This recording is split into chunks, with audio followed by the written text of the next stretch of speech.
Hey, welcome to the Zen Den. Welcome to your recharge moment where we give you tips, tools, and practices on how to proactively look after your mental wellness. Okay, so today I want to speak a little bit about what an emotion is.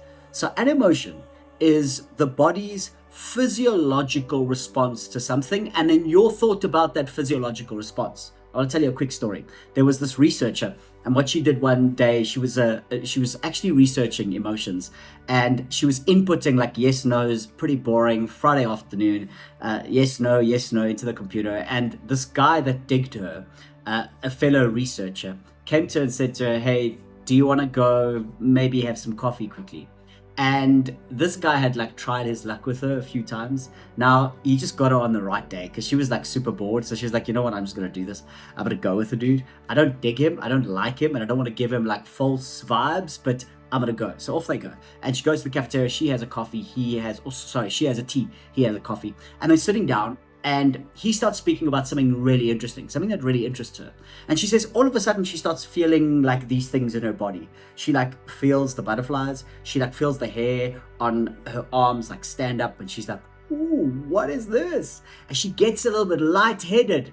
Friends, she interprets these physiological things that are happening to her literally as love. I might dig this dude. I might have a crush on this dude. Like, he's obviously doing something to me physiologically, and I'm getting excited about it. This is cool, right? This is cool. So she's sitting opposite him, and she's like, oh my gosh, I didn't give him the time of day. Like, woo, there we go. I might be in love with this dude. Cannot love, but you know what I mean. So anyway, he asked for a second date. She's like, yeah, no problem. And then off she goes back to her research lab, and she's putting in the yes, no's, and she says all of a sudden, she has to run to the toilet, and she starts getting sick, like projectile vomiting. I know this is gross, but she's sick, and eventually so sick that she had to call her mother, who picked her up from work and took her to the hospital. And friends, what this story tells you is that she wasn't in love, she was sick.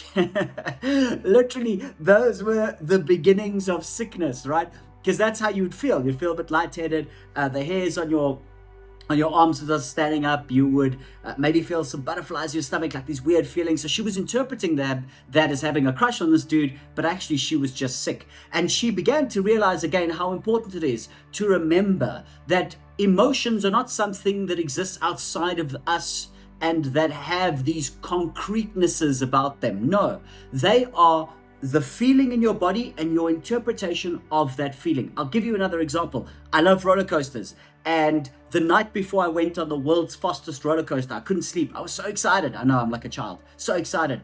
Probably 3 months later, I had a to-do list longer than my arm. I was stressed about the next day. I got into bed. I couldn't sleep. I felt anxious.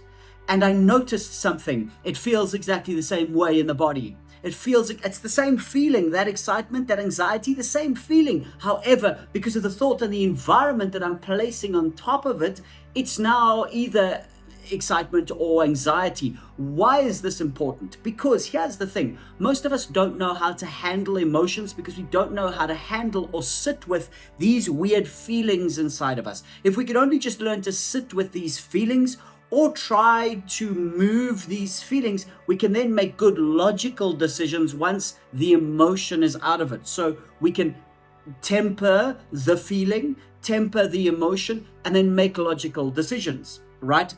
How do we do this? Well, one of the ways, and I've actually called this snippet Move Your Mood, because one of the ways is, if it is the case that emotions are physiological, biological, that means then by simply moving the body, we can change the emotion sometimes.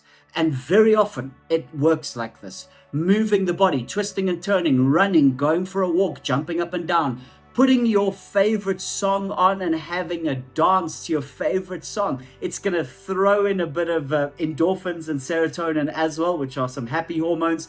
And it's going to start shifting biologically that mood. Once it shifts, you can then start making good decisions, right? Good decisions. So, and by the way, a good decision might be that the emotion is real. Absolutely. I'm under threat. There's something that's threatening me. I'm feeling this emotion. I then say, okay, cool, I'm under threat, and then I need to shift it. Okay. So move your body. When you're feeling stuck, don't go and react. Rather move the body first and then react for us.